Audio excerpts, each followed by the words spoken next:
السلام علیکم ورحمۃ اللہ وبرکاتہ۔ جی محترم بھائی نے یہ ایک پوسٹ سینڈ کی ہے جی، مصیبت کے وقت کی دعا کہ رسول کریم علیہ الصلوۃ والسلام نے فرمایا اگر کسی بندے کو کوئی تکلیف یا صدمہ پہنچے اور وہ یہ الفاظ کہ اللہ تعالیٰ اسے ضرور اس کا نعم اور بدلہ عطا فرما دیتے ہیں۔ وہ الفاظ یہ ہیں انا للہ و انا الیہ راجعون، اللہم اجرنی فی مصیبتی واخلف لی خیرا منہا۔ یہ والی بھائی یہ پوچھتے ہیں جی یہ اس کا کوئی نمبر وغیرہ بتا دیں۔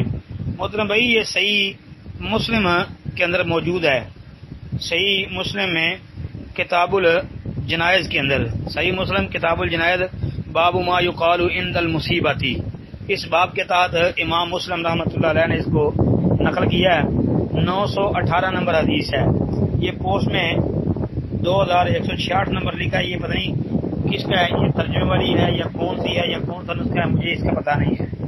بہرحال یہ جو صحیح مسلم کا نمبر ہے 918، یہ انشاءاللہ آپ کو مل جائے گی جی، باب ما یقال عند المصیبت کتاب الجنائز میں، اس باب کے تحت۔ السلام علیکم ورحمۃ اللہ۔